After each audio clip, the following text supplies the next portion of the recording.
Well, today, guys, what I want to talk about is equipment.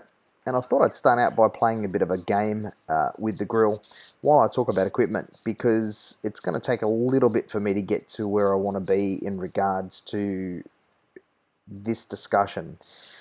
Patch 3.8 came out, and everyone lost their mind over it.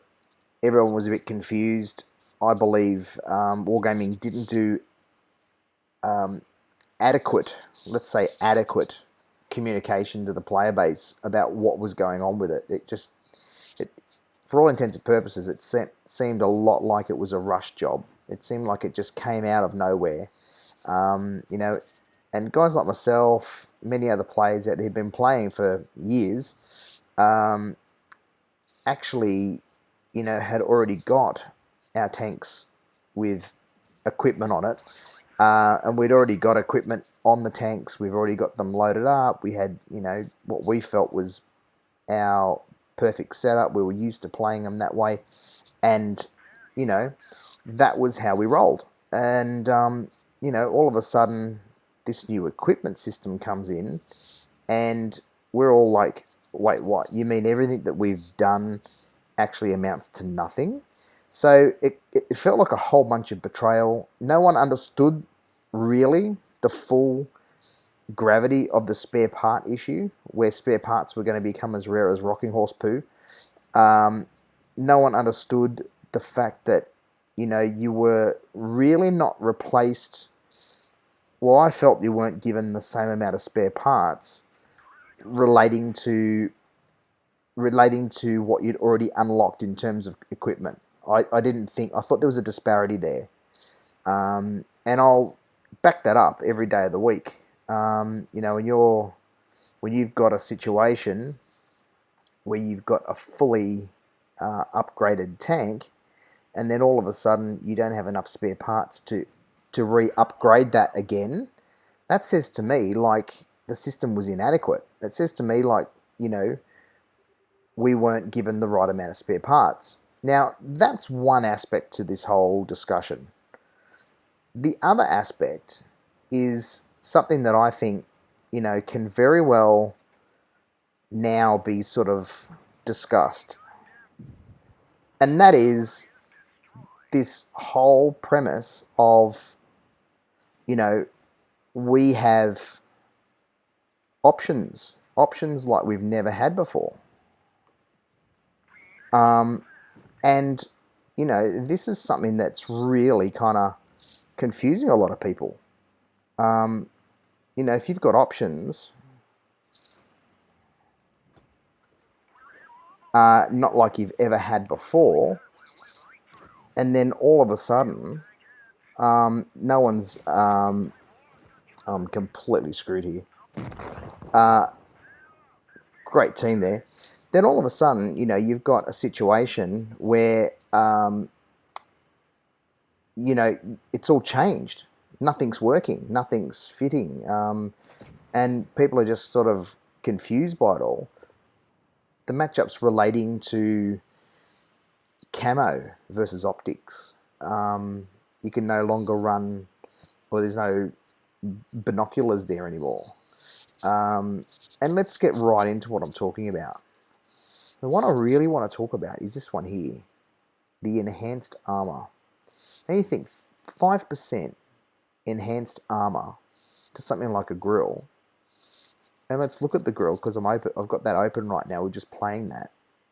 Look at the armor here, 30 millimeters of hull armor. If my maths are correct, and you choose that, that's adding 1.5 millimeters to the armor. Do you reckon that's going to make any kind of difference to the overall survivability of this tank?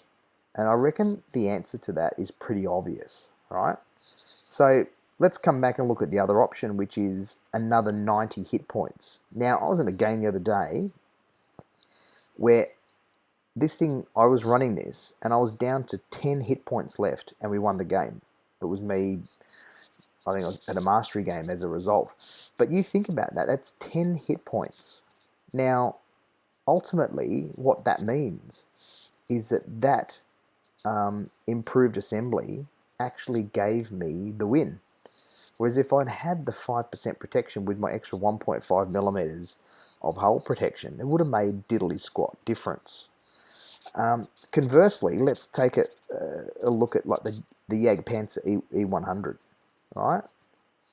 Now, 5% hull armor with an enhanced armor there to a Jagdpanzer E100, where you've got 200 millimeters on the front already.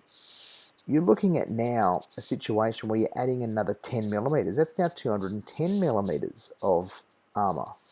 Now, in something like that, that's actually quite a big increase because you're already starting with a higher armor profile already. Let's look at something else like the Leo, right? Again, 5% to Leo with 70 as your front hull armor. Okay, I'm only talking about front hull here, but in my mind, that's actually 3.5 millimeters of additional armor to that. Again, it ain't going to do diddly squat. Whereas something like added hit points to something like a Leopard is going to be a huge advantage to you, particularly if it comes down to that last element. So in terms of equipment, what I've decided to do in a lot of my tanks is actually do this equation and sit back and think, hang on, what am I going to be better off with? A few more hit points here? Or, you know, like we said, the improved assembly, or the enhanced armor with 5% more to hull and turret armor. You can see what I mean when you start looking at this stuff. I think it's very quick for people to go, yeah, I definitely want another 5% of armor. But when you actually break that down on some of these tanks, 5% of armor is bugger all. It ain't going to do a lot for you. Even tanks like your medium, like your T-54, I haven't actually unlocked this yet because I just don't have enough spare parts. Thankfully, they are fixing that. But 5% of a T-54, and you're looking at 120 millimeters, that's 6 extra millimeters. 126 millimeters of armor. Well, you're going to have to weigh that up, because that versus another 80 hit points on a T-54, man, I don't know, it's pretty close to the bone there. I don't know exactly which one would be my choice. Maybe that extra 5% with the T-54 with the already angles and things like that it's got is going to make a huge difference. But, you know, in my mind, that's one of those ones that you're going to have to really trial yourself and see what's the go. So anyway, there we go. That's my ramblings on equipment. And I'm starting to do this with all the equipment elements here, not just, you know, that. I mean, one of the other ones down here, the consumable delivery system. A lot of people haven't even unlocked this third tier yet. But, you know, when you start looking at 10% to consumable cooldown speed, that means you've got to start thinking, well, how long before I can use my consumable again? And consumables are things like fire extinguisher and track repairs and crew repairs and things, or crew healing, or 15% longer to something like an engine boost or an adrenaline.